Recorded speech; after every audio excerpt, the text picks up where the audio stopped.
Welcome, everyone. We're back for another session of Obsidian Office Hours. And for this week, we are themed with a bunch of questions I actually received from a friend of mine, Jade. So shout out to Jade for inspiring a lot of the questions here in this session today. And we'll be talking about what I'm theming and calling ecosystem management in association with your notes. In other words, if you ever have, I don't know, say a couple tabs open in your browser, let's say 5 or 10, not 20 or 100 like many of us have, it can be hard to manage all those bookmarks, and so you might try to have a favorite place that you do. There's a lot of different ways that this can be done, but since this is an Obsidian session, we want to talk about it within the context of managing all those bookmarks and links within the context of Obsidian, and then grow organically from there based on some other questions that have come out of that discussion. Something that I mentioned at the beginning of this stream, but I thought if you haven't seen, this is actually the official Obsidian shirt. I just got the t-shirt. It's actually the material is great, really soft. And then what I also really love is that the logo here is embroidered. So it's not just like an ink printing, or actually, I'm not sure even that technique is called, where they just like layer on this ink that over time, especially when you start washing and drying it over time, it not only does it begin to fade, but the ink begins to crack. So anyways, as far as quality and craftsmanship goes, the shirt I'm very happy with the shirt that I got. And I also have the sweater as well if you caught me last week, but you'll be seeing that on another session for sure. But in case you're interested in any Obsidian merch, again, no affiliate link or anything when I post below for the recording. But at the bare minimum, just thought you should know that I purchased it. It's great. And I bought some of the pins too. They're super well made. So highly recommended. Cool. Okay. With that, we're going to go ahead and jump right into our questions. Actually, as preface to everyone here in the audience, if you have any questions, as always, like any other stream, please just go ahead and pop those in and I'll answer them as we basically go through. Let's dive right in, shall we? First thing first, one thing you might notice is that in this sort of new Obsidian Office Hour format, one of the things that I've been wanting to do actually is get a lot better about documenting the different ideas and templates that we talk about in sessions, because a lot of times when I was doing it in my personal vault, I would do things, play around with it, and then it would get forgotten about. And since Obsidian Office Hours is about different ideologies and different design patterns within Obsidian, it occurred to me that it really makes sense to keep all of this work within the Ben's Obsidian boilerplate repository. For those who don't know about this, github.com. There you go, Ben's Obsidian boilerplate. Again, don't worry about the links. I'll make sure to drop all of that in the resources below for the recording. But basically, it's a way for you to get my Obsidian Vault at any point. And yeah, my goal is to hopefully try to document it, keep it up to date, so that way going forward, people can take it as inspiration for their own Obsidian Vaults. Okay, so let's actually talk about the very first question that we have. This is from Jade, and so the scenario presented here, I'm paraphrasing the question here. What she said was, I wanted to differentiate between notes that are from watching or reading materials, so examples are like books, articles, videos, versus ideas of my own. And one of the reasons this has even come up is because I would be looking at an old note and often wonder, did I pull this out of my brain or somewhere? And so it gets a little bit confusing. So that's really where I wanted to go ahead and start off the conversation, because I think this is a common thing actually. Let's go ahead and let's actually give a real scenario, shall we? So right now, one of the books that I recently read was The 12-Week Year. So if we go inside of here and we look at the 12-week year, it's this interesting philosophy around planning, and rather than planning your year in terms of the 4 quarters and stuff, it's shorten basically your timeline. Instead of New Year resolutions, you have 12-week resolutions and goals and stuff. There's a lot of interesting stuff in this particular book. But when creating a new note for this, it's very common that, especially in Obsidian, so let's go over there. If we were to create a new note for this, assuming we're not using something like a Readwise integration, you'd probably be like, oh, okay, cool. So I'm in here, and then let's create a new 12-week year, and then boom. Right now, okay, it looks like my notes being created at the root directory. I prefer it creating in notes by default. So let's go ahead and update that pattern real quick. Editor, where do I do general? Manage location, files and links. Oh, here we go. Oh, create new notes in the notes folder. There you go. So let's give that test real quick. Test sandbox, and there we go. It's opening now. Okay, cool. Okay. In this particular case, we have the 12-week year, and this needs the book template, right? And so typically when you have a note, The problem that ends up happening is we could end up convoluting a lot of the, I'll say the front matter in regards to how things are being referenced. And for example, in this particular one, you'll notice I have like a book template, right? Of different notes that I've taken on the book. And so for example, let's think about this. Actually, okay, so one of the notes they talk about with the 12-week year is there's this idea of the 13th week. Because if we think about the year from, there's 52 weeks in a year, and then we have each quarter has 13 weeks, not 12 weeks. And so it's interesting because when you think of 12-week year, you think of a quarter has 3 months, 4 weeks per month, therefore you got your quarter.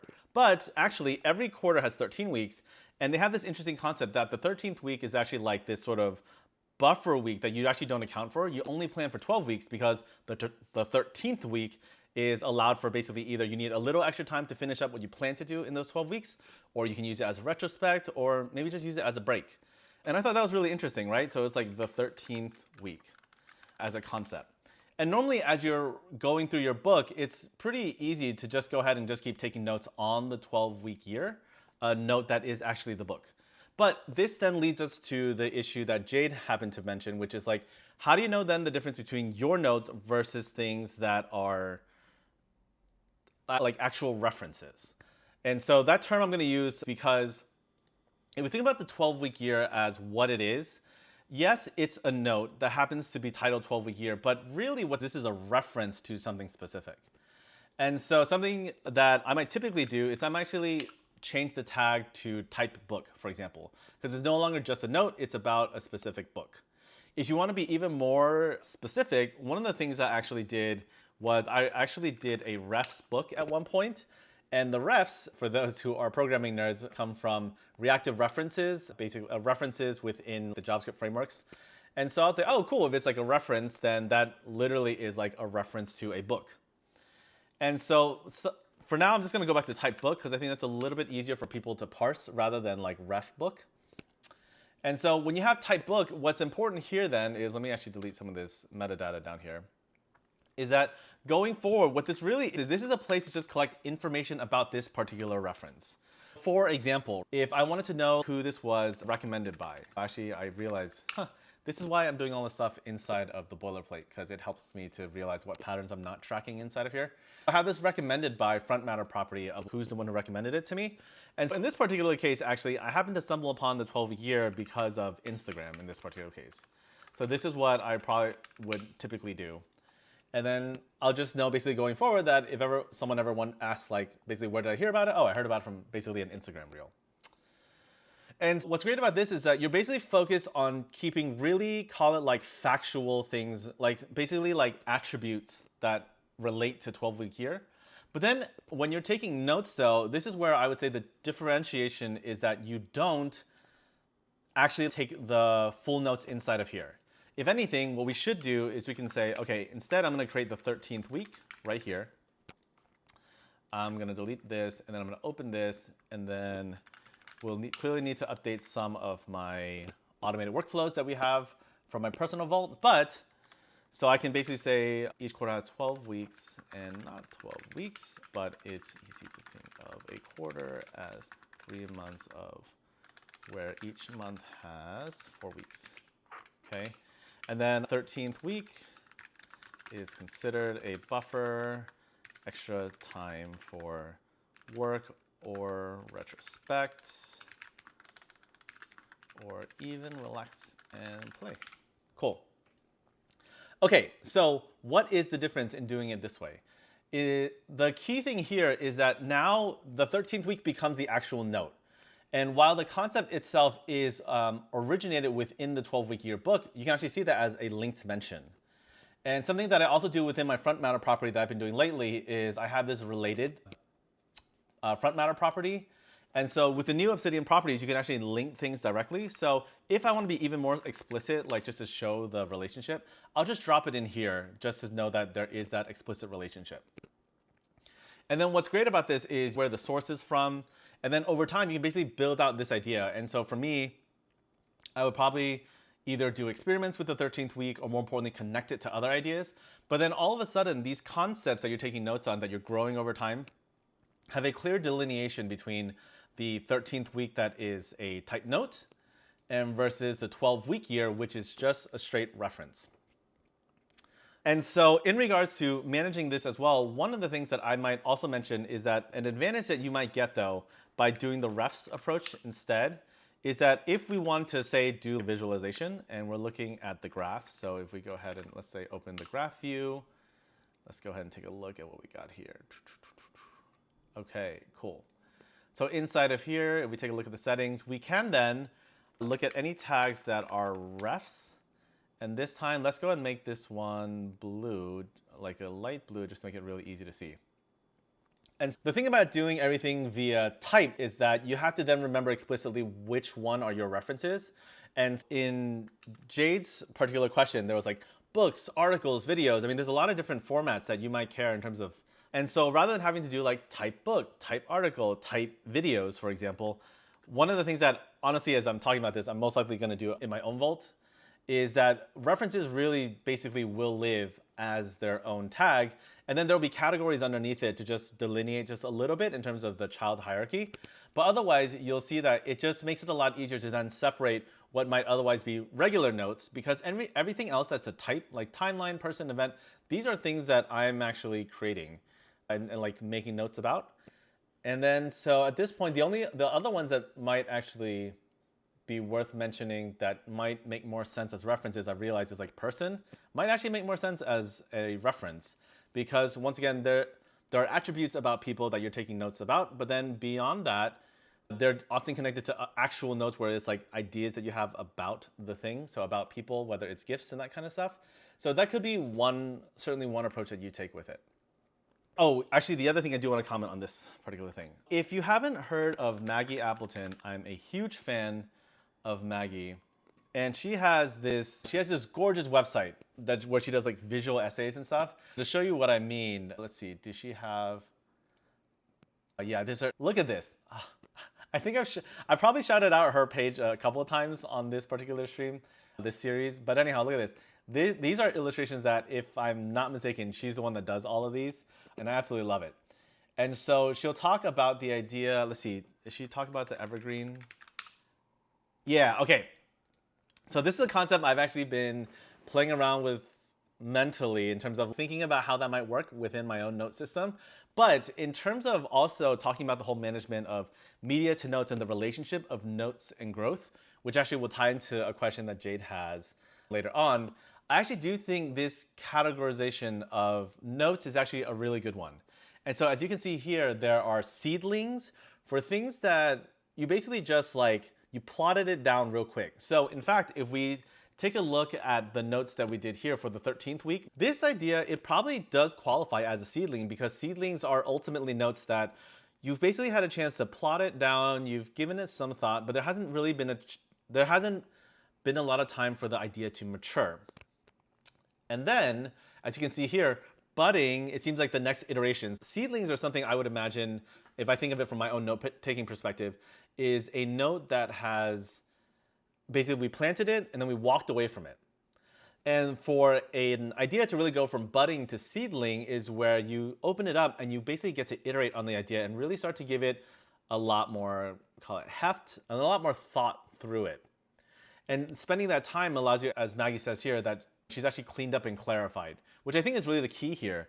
Because right now, if we take a look at the 13th week, there are some things in here that are like talked about what it is exactly. But if we were to clean this up, so how might this actually work? I'm trying to think. Honestly, because of the stages, okay, for now, I'm going to keep this very explicit because I tend to, I know that with my own tagging system, I'm a little finicky about trying to do single word tags. For example, we could just do seedling like this, which I think could work. The only thing I have with doing a seedling is that there's no relationship between the three hierarchies. So for now, I'll just call it note seedling. Maybe this will be, I think I'll be happier with this. So that way it's a note. What kind of note is it? It's seedling. And then, so how might this then become budding, right? So if we imagine a couple of days have passed, I've thought about this concept a bit. So technically the seedling, like I learned about this concept earlier this morning. So that's roughly what was like my initial like quick thoughts about it. And if we were to turn this into budding, right? So turn this into budding. Whoops, that's not what I wanted at all. In this particular case, I might actually basically start to clean up the note where it's not just a bunch of random bullets. So I might be like, what is the 13th week? And basically we can start cleaning this up a little bit. So we can say each quarter has, it's a special week that's reserved from, that's hidden from the 12-week year. And okay, then like, why is it important? And then something like this. So this is a very low level example of something that's gone from seedling to budding, because I've started to really formalize it. And maybe, or at least in my mind, one of the things that differentiates it from being a seedling versus budding is that something that's a seedling is probably not something that's really going to be understandable to someone else. Whereas budding is something where if someone else walked in and take a look at it, they actually would start to understand what's happening. And oh, Connor here has a great observation here. So yeah, so for those not familiar, tongue twister, Brad Frost's atomic design, which comes from like the development world, is this idea that we have, oh, actually, I was hoping they would have here. Is this the methodology? Yep, here you go. It's the idea that you can take small pieces and build it up into something bigger. So atoms, molecules, organisms. Then from a web development perspective, you have these templates, pages, etc. So from a notes perspective, it's less so that you're necessarily having the notes grow in size, right? Because if you map this literally, you'd probably be thinking like, oh, an atom is one note, molecules is multiple notes, and then organism is even bigger notes. This is great, but as someone who's walked people through various different setups of their Obsidian, I know people get really caught up on the linking at some point where they're like, my notes must have links and it must look like this beautiful graph. And I think what I don't want people to do is get overly concentrated or overly fixated on it. That's what I mean to say. And so obviously we were talking about seedling budding, and actually this brings us to Evergreen, which is actually the perfect roundabout for it. And so as far as Maggie is concerned, Evergreen for work is actually, it's reasonably complete. And so the reason why I think the reasonably complete is actually, the reasonably part is really important, is because Evergreen doesn't mean that the note is like finished, right? I think one of the hardest things I've found when it comes to writing, note taking and stuff is thinking of things as like a final draft that you submit for grading, and then after that it never changes. And that has always been, I think, rather a struggle for honestly, like people who aspire to write, is this idea of finality with their writing. And that's why the reasonably complete, though I still tend to these over time, means that Evergreen notes still absolutely are, you can iterate on them and such, but in some ways you can really see the evergreen notes as something that probably you would publish, more or less. Like you could reasonably put it together or assemble a bunch of evergreen notes together and have some sort of blog post. Or if you're writing an article, research paper, I think it's the evergreen notes that really hit that level of polish and thought quality that really make the difference. Oh, I see Dragon Dust here. So you mentioned you tried this in the past. Are you referring to atomic design for note taking or the seedling buddlings evergreen? Curious to hear what your experience with, regardless of which one it was curious on getting clarification on that. Whatchamacallit. Okay, and then the other thing too, it looks like what Maggie also does in this particular system is she actually is very explicit about when it was planted and versus when it was last tended. And so I actually really love that phrasing because it really does go along with that whole idea, the whole analogy of a digital garden. And so if we were to map that really though to what we're doing in Obsidian, what does planted mean? Planted really is your created on date. When was it created? And then your last modified date essentially is when it was last tended to. However, I will say, as someone who's been doing this for a little while, one of the things I still don't have a great workflow yet for is quickly updating the last modified metadata. I know there was a plugin at one point I think I was playing around with. I want to say it was called MetaEdit. I never quite got that fully working the way I was to be happy with, but here's what I am going to do though. I'm going to go ahead and make a note for myself in my vault that need to basically look into way to update last modified date with a keyboard shortcut. Because ultimately, to me, at the end of the day, that's really what makes the difference between something being usable versus not. Because if we have to come in here right now and be like, okay, so I just updated it. Okay, now it's node budding, which is totally fine, right? It's gone from seedling to wait, is it budding? Okay, I was right. Seedlings to budding. That's great. However, if I have to go in and then be like, okay, right now it's 1:25, so I have to come in here and do 1:25 p.m. I think I don't. It's doable. It works. But if we're being completely frank, it's just that's rather tedious. We have computers and programs to abstract some of those things away for a reason. So it would be nice if we basically had a shortcut that would automatically update the last modified property to basically this current timestamp. It probably does exist. I just haven't gone through the effort of figuring out how to hook that up. And the moment I do, I promise that I'll make some content around it so that other people can do the same. Because, okay, let's see. Checking the chat again here. So Dragon Dust was referring to the seedlings model and had a hard time getting the status right on the notes. But now I mostly don't have a status of the note.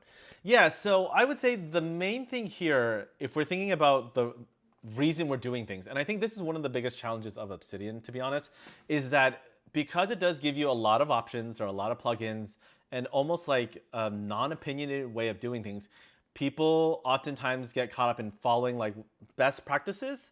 And I put that in quotes because even when I teach coding and stuff too, best practices are only best practices if they're actually relevant to a problem, or if they're, relevant to a problem that actually matters to you. And so in the cases of statuses, for example, I can say for a fact that if you care about what, like having a way to differentiate between like your seedling notes, because I can absolutely imagine a world, and in fact, like Jada mentioned this a little bit, where you have a dashboard where if you want to review the various notes, you have to go through and polish some of them up.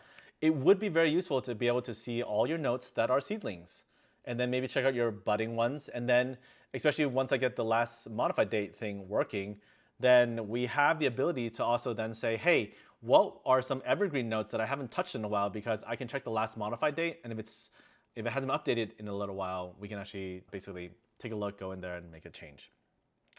I see Matrog here in the chat. Oh, try the update on time edit plugin. Okay, you know what? Since we have a suggestion in here, what I'm gonna do is I'll wrap this particular question up, and then what I wanna do is move on to the next question that will then make this part relevant. So let's go ahead and do that, shall we?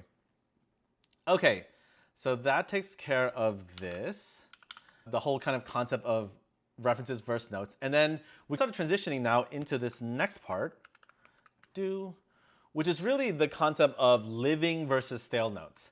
And so the question here and the context that was set up at the time was, wouldn't it be fun to have some sort of GitHub-like commit history for notes? And so the goal here was basically to add it to some sort of living files. I'm guessing that Jay was referring to some sort of dashboard. And that way you can actually tell what files have staleness or what files should maybe be updated every now and then, or you can explicitly choose not to update it. Just to set context for everyone, if you haven't seen this before, if we go to a GitHub profile, and this is more coding related, but let's say we go to, okay, you can see down here, you can actually see like your commits, like how often you've been committing to GitHub as a whole.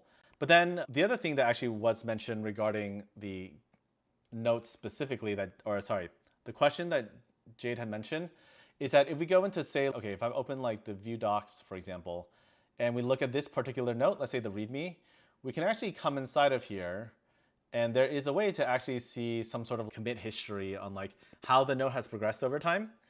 Now, what I would say okay, let me start with the opinion part of it first. I absolutely love the idea that you would have a history that you actually could commit every time, because sometimes there's value in being like, oh, I did this for this reason, or this is what I was thinking at the time.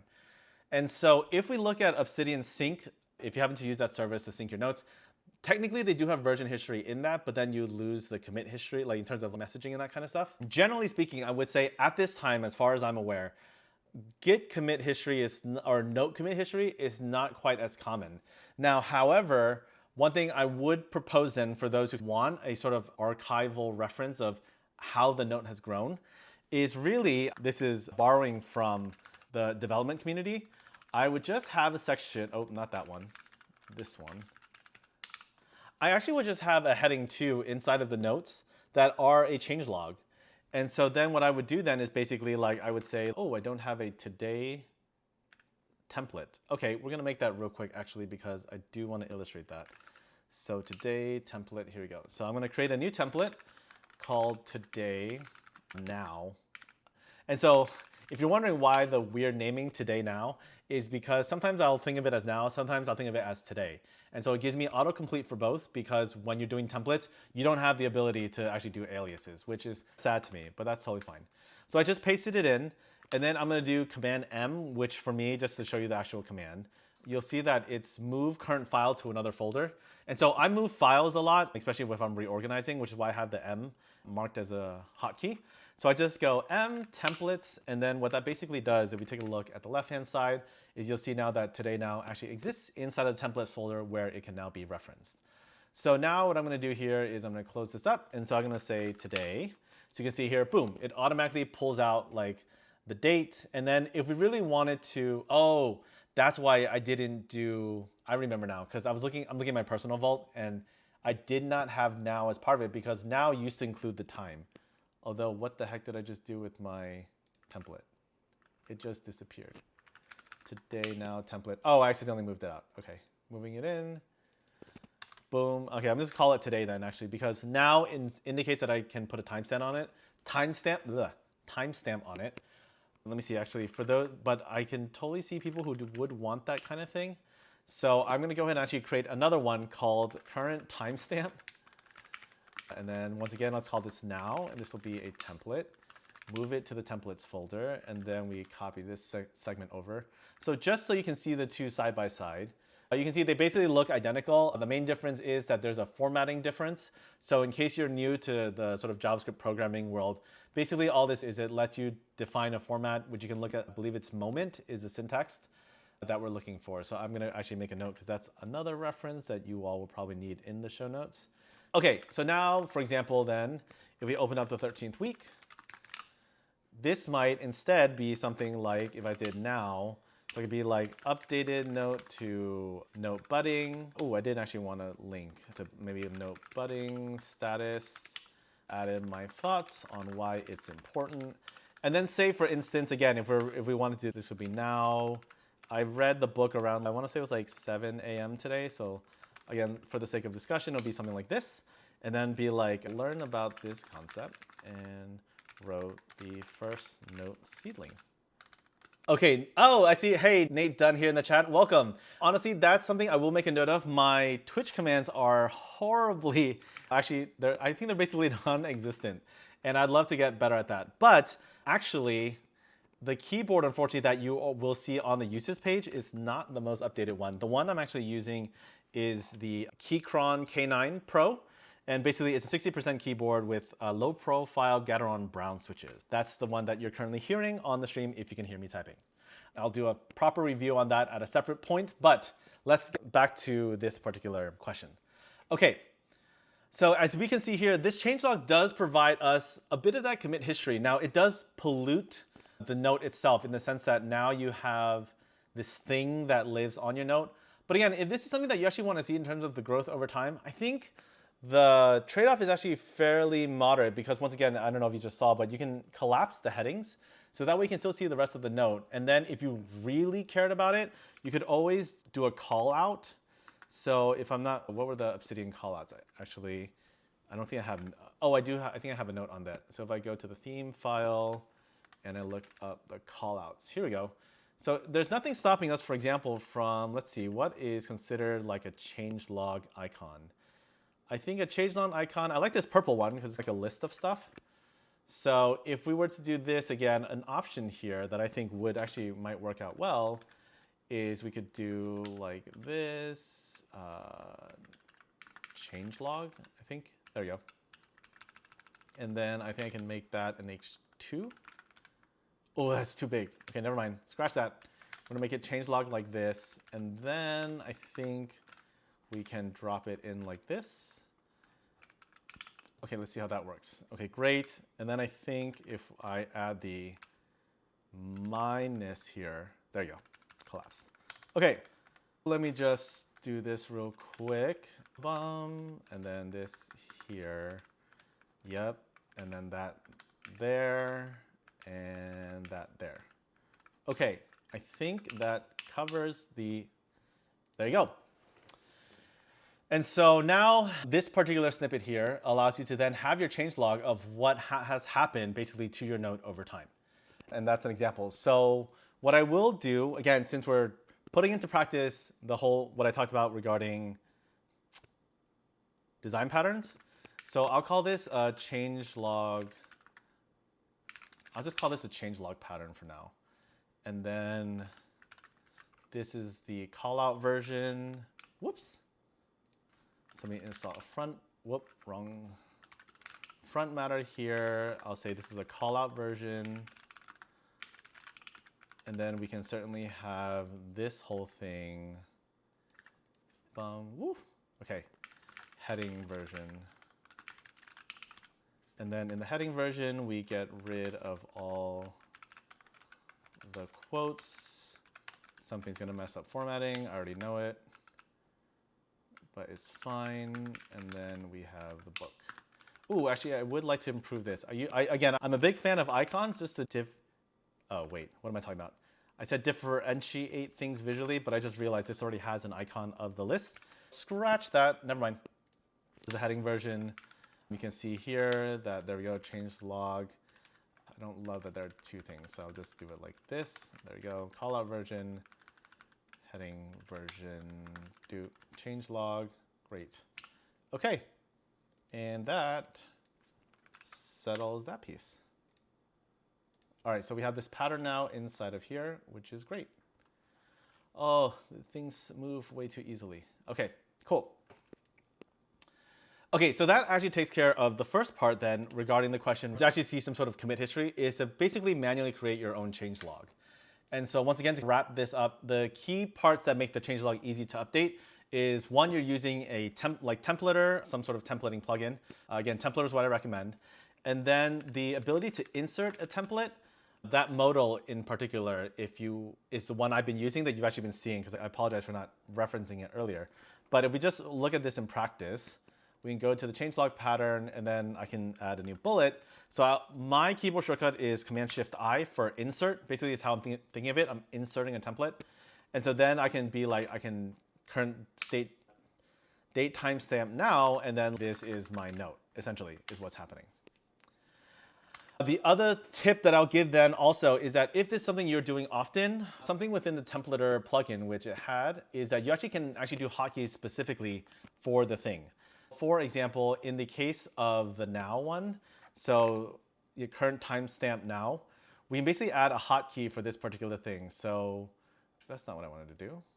Ba-bum.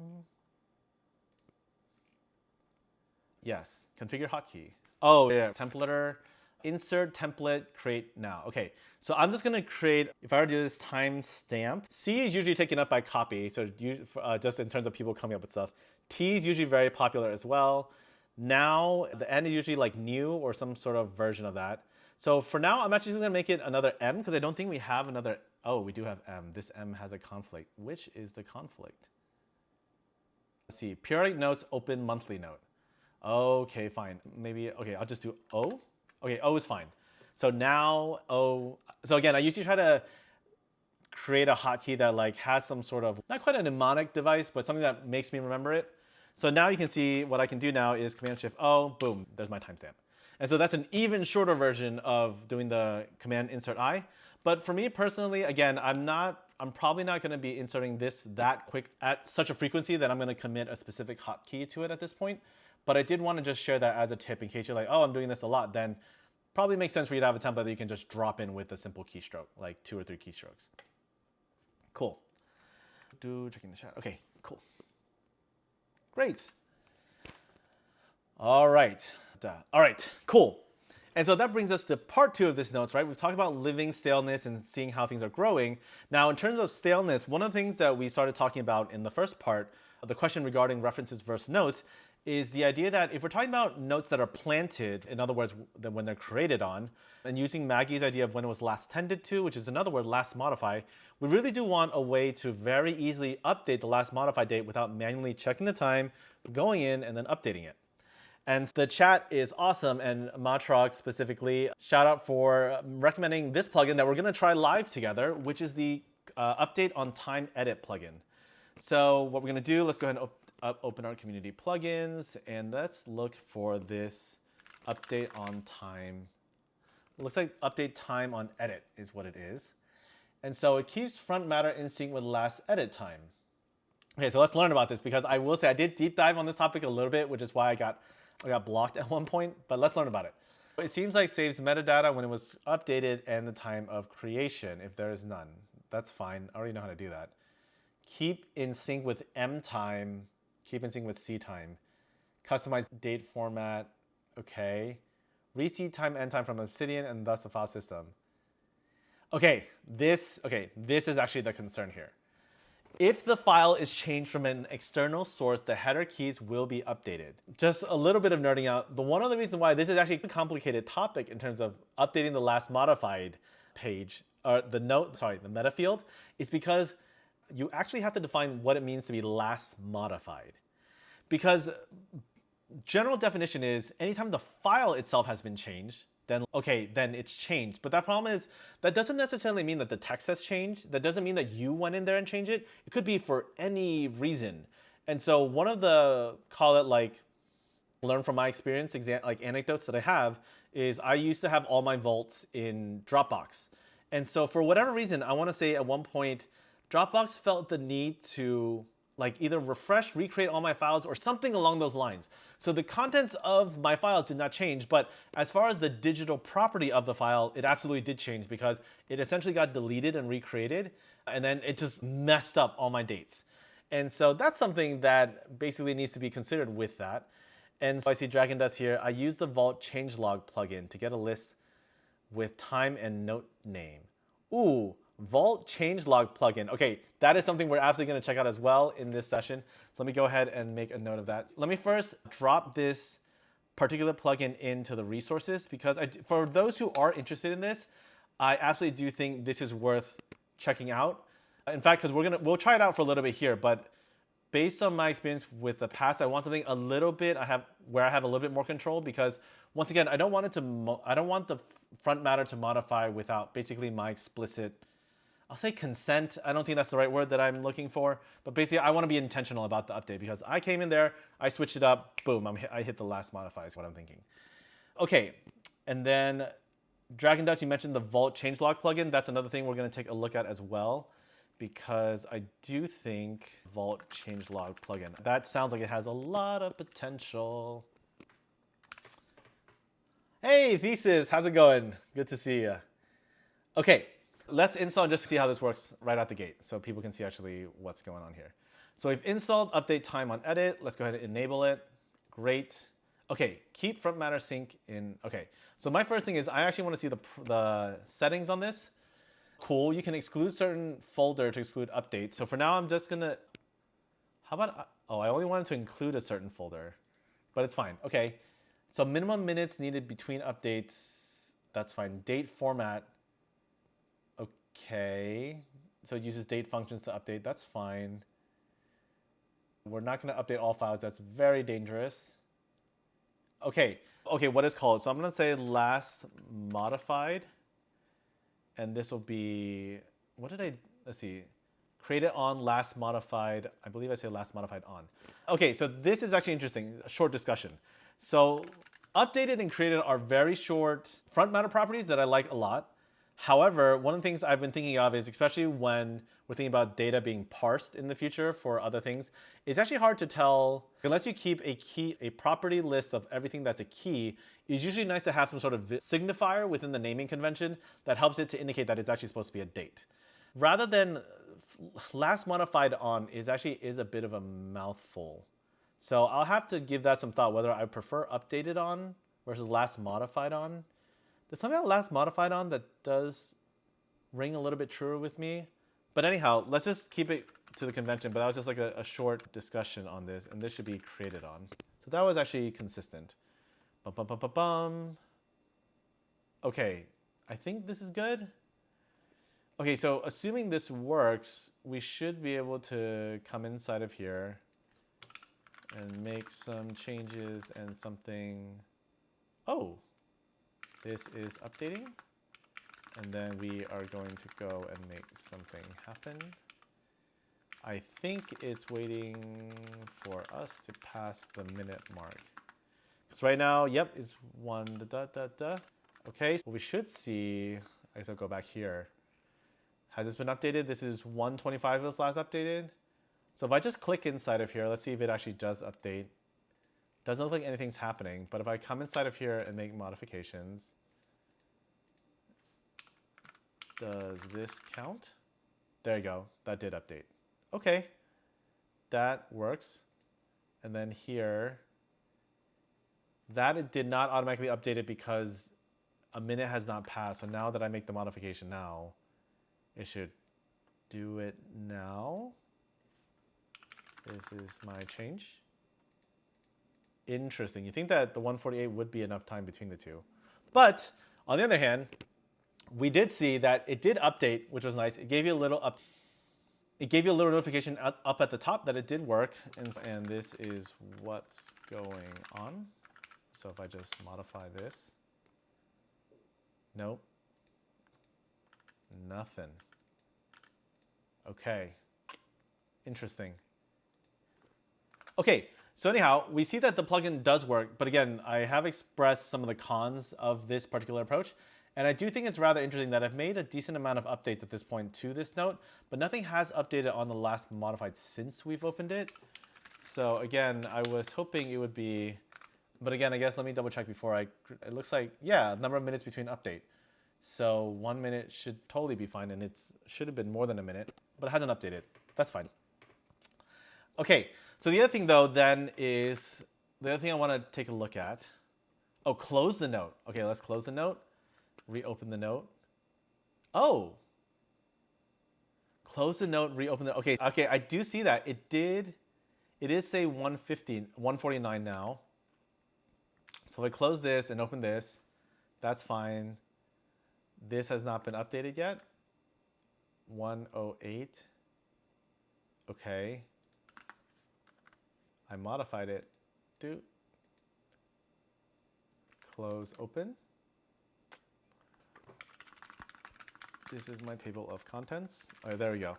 Okay. So it does have the change detection and it does work. So the closing does help. So that's something to mention. Not what I expected, only because I guess I assumed the reactivity would just track it and just keep it updated since it did update that first time. But at least we can see that it is working. So it wasn't broken by any means. Just the reactivity might be, maybe it's being cached or something. Unfortunately, I don't know. Okay, this is cool. So we know that this is an option. So once again, I'll make sure that is in the show notes so that people have that if that's something they're interested in. The other one that I do want to make, let's see. We're going to do a quick, actually, let me think about this real quick. Okay. The other one that I'll mention that I don't think we have time today to give a full exploration on, because I do think this will end up taking probably a little bit more of the time, is meta edit. This was what I was using at one point where it should allow you to then update a specific property with a specific value given a specific keystroke. I'm pretty sure that's how it works. Hasn't been updated in a little while. We can see 6 months, but it was fairly straightforward if I vaguely remember. So we'll have to check that out at some point. That said, what I did promise though is, let's see. Oh, actually, we have some questions in the chat. But yeah, Thesis, I actually do really love the new front matter property that Obsidian has. I think it's actually a really big move forward, and I think they have a lot of really interesting things planned for the native platform. Dragon Dust here with a question. What am I doing with those dates? Okay, yeah. Let me make sure I flag this as a, ooh, you know what I want to do? I realize, hold on. What are we doing with dates? Before I do that, because this is relevant to the question, because when I try to break this video up into chapters, what I do want to explore actually is Dragon Dust's suggestion regarding the Vault changelog. Here we go. Okay, so maintain a changelog of your recently edited files in here. So what? No. Okay, hold on. We're trying this. We are so trying this. Let me copy the share link as well so that once again people have this inside of their resources. Okay, so I'm going to enable it. I'm going to look at the options. Change low absolute path, including the extension. Okay, this is one thing I will criticize about placeholders. Clearly there is a proper placeholder in here, but I cannot for the life of me see what the end is. So I'm going to call it like this. I'm pretty sure that's what that is. Number of recent files in changelogs, automatically update changelog. Yes. Oh, this might be expensive, but we're going to find out real quick. Okay, so let's do changelog update. Couldn't write changelog check file path. Okay, so I had a feeling. So I actually do need to create the changelog page. I'm gonna move it to the root directory. And now we're gonna upload the changelog. What? Okay. Wait, hold up. So the real question here is, okay, here we go. Let's do the 14th week. And this is my change.